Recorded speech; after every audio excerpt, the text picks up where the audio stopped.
everyone else does. That's completely wrong.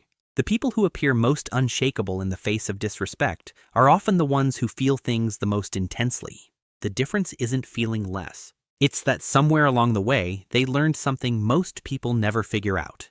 The reaction is never about them. It's always about the person reacting. And once you understand that fully, everything changes. Picture this. You're 11 years old, and the adult in charge of your world is unpredictable in a very specific way. Not always loud, not always dramatic, but capable of shifting the room's entire temperature based on something you couldn't control or predict. Maybe it was their mood. Maybe it was the day. Maybe it was the way you phrased something that had worked perfectly fine yesterday. So your brain did something extraordinary. It learned to watch, to wait, to read the space before entering it, to register the subtle shift in someone's posture before any word had been spoken. Psychologist Stephen Porges, in his polyvagal theory of the autonomic nervous system, identified that early attachment environments shape how the nervous system categorizes threat, and critically, how quickly it escalates toward a defensive response. Children raised in unpredictable environments don't just develop anxiety. They develop a fine-tuned threat detection architecture. But here's what that clinical description misses entirely. What it actually felt like was becoming very, very good at reading people, at staying still when the room got hot, at not giving your reaction away before you understood what was happening. That skill didn't leave you when the environment changed. It evolved. It deepened. And now, what once protected you from an unpredictable adult is the same architecture that makes you impossible to destabilize in a boardroom, at a dinner table, or in any room where someone decides to test you. When someone disrespects you, your nervous system receives it as a threat signal. The amygdala, the brain's threat detection center, fires. The body prepares a response within milliseconds. This is automatic. This is not a choice. But here's where the rare people diverge. Research from Columbia University's Department of Psychology found that individuals with high emotional regulation capacity show a measurably different pattern. Rather than the amygdala signal moving directly to output behavior, it first routes through the prefrontal cortex, the part of the brain responsible for consequence analysis and perspective taking. This routing takes approximately 1 to 3 extra seconds. 3 seconds. That's the entire gap between a reactor and someone who appears unshakable. The strategic pause isn't a technique you apply. It's a circuit your nervous system can learn to use if you practice it deliberately enough, often enough. The pause is the moment where you stop being inside the disrespect and start watching it from a slight distance. Not detachment, observation.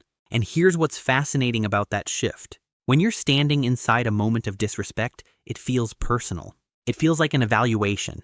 It feels like something needs to be defended.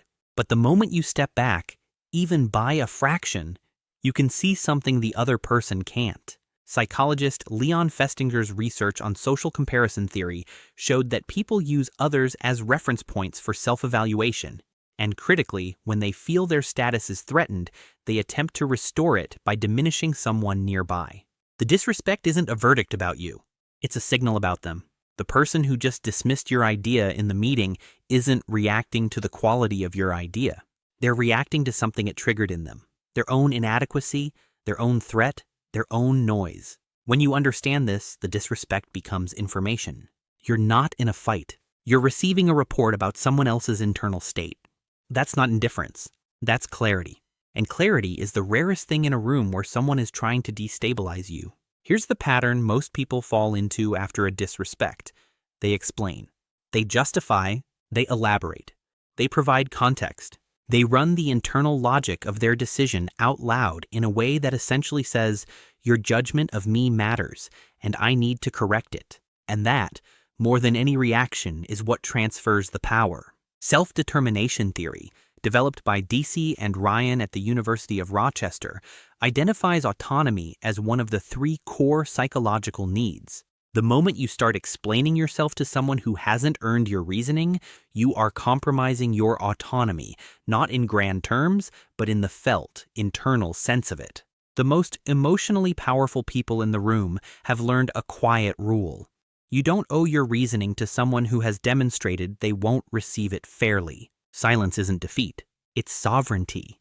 Here's the contradiction at the heart of all of this. The people who seem the coldest in moments of disrespect are usually the ones who feel it most. They don't go quiet because they don't care. They go quiet because they care enough to protect the response. They have learned, through years of reading rooms, of surviving unpredictability, of being the only adult in situations that required an adult, that how you respond to a test reveals more about you than anything the test was designed to reveal. So they choose carefully, they speak deliberately, and when they go still, it isn't emptiness, it's depth. But here's what rarely gets acknowledged about all of this. There's a grief underneath the steadiness. Not the grief of the specific disrespect. That's not what carries weight. It's something older. The grief of how much you had to practice this, of how young you were when the practice started, of the fact that staying calm in hostile spaces isn't a gift you were given. It's a skill you built because you had to. You grieve the version of yourself that would have said the thing freely. That didn't need to calculate. That walked into rooms without scanning them first. The ease of it. The not thinking about it. You got very good at something most people will never understand. And the price of getting good at it was having to need it in the first place. Nobody handed you emotional steadiness. You forged it. In rooms that didn't deserve to witness that kind of strength. In situations that shouldn't have had to teach you anything at all. So the next time someone dismisses you, that small laugh, that glance, that comment designed to be deniable, remember what's actually happening. They are handing you something. It's an invitation to react, to shrink, to prove that they can move you. You don't have to accept the invitation. The pause you feel between their words and your response isn't weakness. It's the prefrontal cortex running the calculation they can't run because they're too busy performing. The quiet you return isn't surrender. It's the architecture of someone who has processed too much to be destabilized by one person's moment of smallness. You didn't develop this by accident. You developed it through years of reading rooms that could shift at any moment, years of being required to be more composed than the environment around you. That's not damage. That's precision. Iron doesn't start as iron. It becomes iron because of what it's been through. And by now, you've been through enough. If this felt like someone finally described what goes on inside you when you go quiet, please subscribe. And if you want to support more deep dives like this one, hit the join button below. I would genuinely appreciate it.